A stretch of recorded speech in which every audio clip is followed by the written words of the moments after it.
राहुल गांधी की वोट अधिकार यात्रा अब समाप्त हो चुकी है। 16 दिनों में 1300 किलोमीटर का सफर और बिहार के 25 जिलों 110 विधानसभा क्षेत्रों को छूते हुए यह यात्रा राजनीति में बड़ा विमर्श खड़ा कर गई। तो राहुल गांधी तेजस्वी मिलकर कर रहे हैं वोट चोरी, ये कोई मुद्दा नहीं है कि मुद्दा है? बिल्कुल मुद्दा है कि मुद्दा है।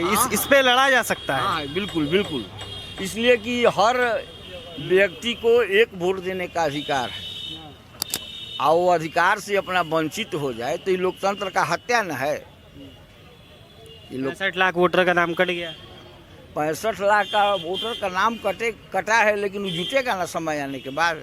जो विरोध करने वाले की ही जीत होती है। इतना विरोध कर रहे हैं अभी अखिलेश यादव भी आ गए हैं, तिकड़ी बन गया है, तो क्या वोट चोरी रुक जाएगी इससे अगर वोट चोरी हो रही होगी तो?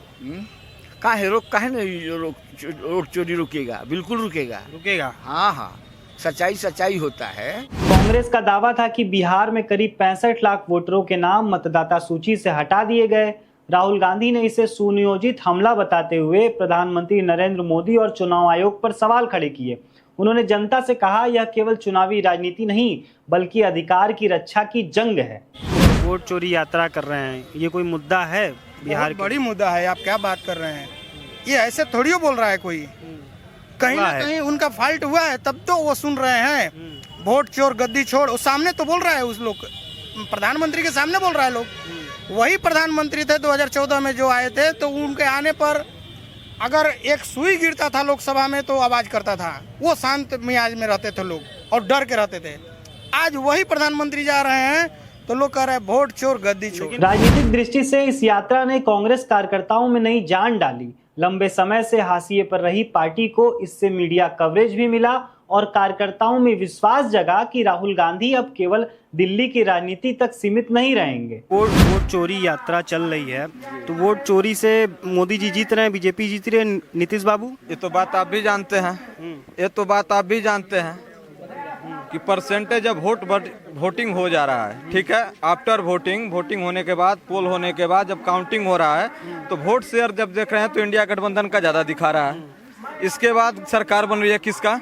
एनडीए गवर्नमेंट का। कैसे आखिर बन रही है? कहीं ना कहीं तो घपला है, कहीं ना तो कहीं ईवीएम का घपला है। यही नहीं, जब हमारी अमेरिका में सबसे पहले इसका यूज किया गया था और आज के डेट में अभी मीडिया बंद हुआ, आपको भी जानकारी है कि अमेरिका में भी इस चीज़ को हटा दिया गया, इस सिस्टम को हटा करके बैलेट पेपर अपने, तो कहीं ना कहीं इसका तो दुष्प्रभाव है। लेकिन जब आंकड़ों पर नजर डालते हैं तो तस्वीर चुनौतीपूर्ण लगती है। 2024 के लोकसभा चुनाव में कांग्रेस को बिहार में केवल 9.20% वोट मिले। विधानसभा चुनाव में भी वह गठबंधन पर निर्भर रही। विशेषज्ञों के मुताबिक यात्रा से संवाद और नैरेटिव तो बनते हैं, लेकिन वोट और सीटों में तुरंत असर दिखना मुश्किल दिखाई देता है। बताइए, 20 साल से तो बैठले ना हुआ है ना गद्दी पे। कहना है हमारा, देखिए मान लीजिए कि इस बार भी बोल रहा है लोग कि नहीं होगा, इससे होगा उससे होगा, सब तरह से मिल रहा है। आप तो हर जगह मान लीजिए कि ग्राउंड रिपोर्टिंग कर रहे हैं, सब जगह के अपना लेते होंगे। हर लोग कह रहा है कि चलिए ठीक है बढ़िया है। जब वोटिंग हो रहा है तो वोटिंग में किसे मार दे रहे हैं? हाथ न मार रहे हैं, कुछ तो कारण है भैया। वोटिंग चोरी हो रहा है बोल रहे हैं भैया। बिजली में लुटलन 15 साल 8 रुपए 10 रुपए यूनिट। आज जब चुनाव का पार पा गई ना तो 125 को फ्री ले लो। इससे बहाना तो हो गया ना। मान लीजिए कि इससे बहाना तो मान लीजिए कि वो बढ़ा दिए, जो वृद्धा पेंशन मिल रहा है वो भी बढ़ा दिए। इससे बहाना अभी बढ़ाए ना, अभी को बढ़ाए। कोई बात नहीं, ठीक है, इस बार बढ़ा। पहले आदमी जीता था वैसे ही अब जीता आदमी।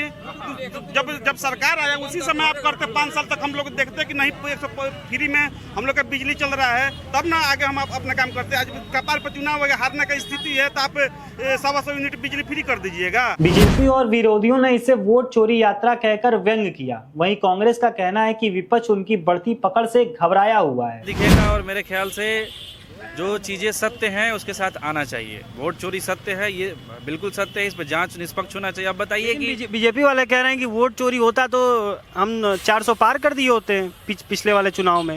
कहने में या करने में बहुत बड़ी चीज होती है। कहने के लिए कोई कुछ भी कह सकता है, ठीक है ना। जो सत्य है उसको जांच करेंगे तो पता चलेगा ना। जांच हो कहाँ रही है? चुनाव आयोग इस पे अच्छे से आंसर कहाँ दे रहा है?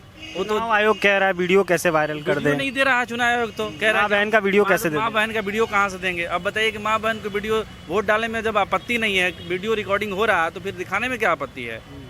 गलत है ना, वो किसी के दबाव में है, चीज़ें ठीक है, लेकिन एक चीज़ और है कि थोड़ा सा इस पे निष्पक्ष जांच होनी चाहिए। इन सब का निष्कर्ष यही है, वोटर अधिकार यात्रा ने कांग्रेस को थोड़ी नई ऊर्जा दी और राहुल गांधी की मैदान में सक्रिय नेता वाली छवि को मजबूत किया। लेकिन असली चुनौती यही है कि क्या यह ऊर्जा बूथ स्तर तक पहुंचेगी और वोटों में बदलेगी। अगर हाँ, तो यह यात्रा कांग्रेस की वापसी की शुरुआत कही जाएगी, अगर नहीं तो यह महज एक इवेंट बनकर रह जाएगा। आपका वोट चोरी यात्रा पर क्या कहना है, आप हमें कमेंट बॉक्स में बताइए और आपने हमारे चैनल को सब्सक्राइब नहीं किया तो सब्सक्राइब कर ले। Thank you.